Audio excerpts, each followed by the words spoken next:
Everybody, we are at it here, and again, as I mentioned earlier, we are 1 week away from the THA elections, and we have been chatting with the candidates for the various electoral districts to find out what their plans are for the districts should they get the office. Joining me this morning, the candidate for Goodwood, Belgarden, West Tobago, it is Boxil Bailey, and we're going to find out everything about that area, that electoral district, from him this morning. Good morning.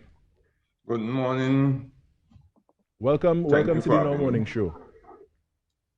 Morning, and thanks a million for having me. Oh yes, thank you for being with us. Now, Mr. Bailey, in your walkarounds, you would have been speaking to the residents of your electoral district, and of course, at this time, this is when residents believe that they can voice the things that they need for their communities. What are some of the common threads that you have heard from the various residents you would have been speaking to? Right, some of the common threads are more unemployment, how you get a job. Some things that I see we need to deal with too is more agriculture, agro-processing, mental health, drug abuse, home acquisition. We need to be able to create sustainable jobs, even land acquisition for both farming and house land tenure for farming also. We also need to look at housing and housing development, even sufficient water supply in the area for both farming and household. Also, we will also look at little incentives for the agro-processing sector and also the fisher folks. Even in some areas, we need things like upgrading of the fishing industries. Now, that sounds like a long list of things to tackle. What do you think has transpired over the past few years that these things are so pressing now? We had development in the area, plenty development, but we just need to fine-tune them to bring up. Now we're into a pandemic period too. Yeah. And if you're looking at most of these items, they are items whereby things like sustainable jobs, housing, we're looking at people home, people not getting much or doing much, and we need to step it up because it's a community that needs sustainable development. We cannot look much at the government presently because, you know, there are a lot of social programs helping those who lost their jobs from different restaurants, bars. We have a lot of people home. So we just need to step up and upgrade what is actually happening around. As you mentioned about the job losses with the restaurants, bars, hotels, that is due to the pandemic and, the hospitality industry being one of the hardest hit in the world. How are you, should you get the office, how are you going to address that and get these hands that are currently idle and unemployed, how are you going to get those hands working again?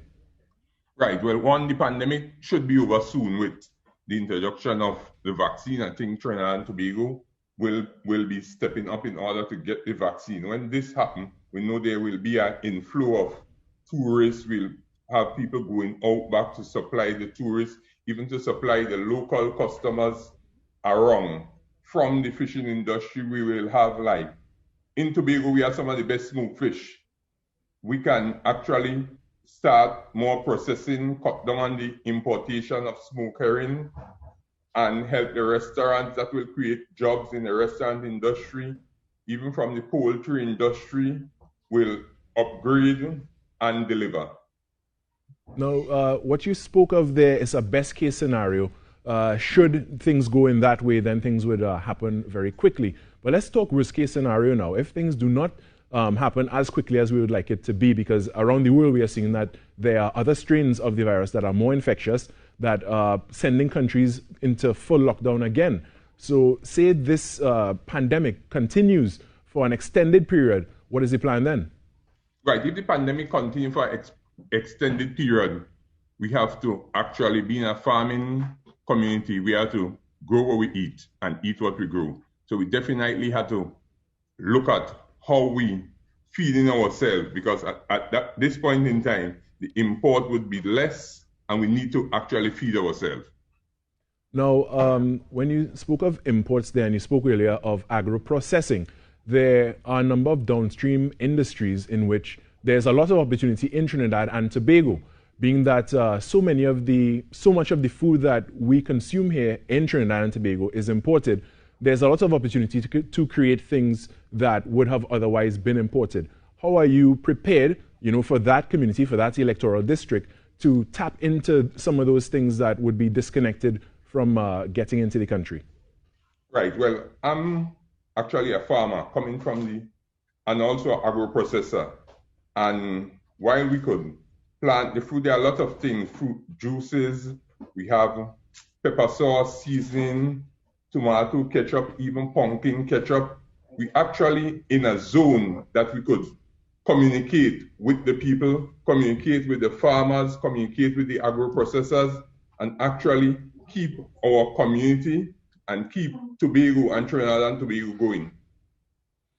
Now, of these agro-processes and creating these products that are ready for market, how are you going to increase the export of these specific products from your electoral district to the domestic market and further to the international market? Right, to export it to the domestic market is more like branding it, packaging it. I'm also into the printing industry.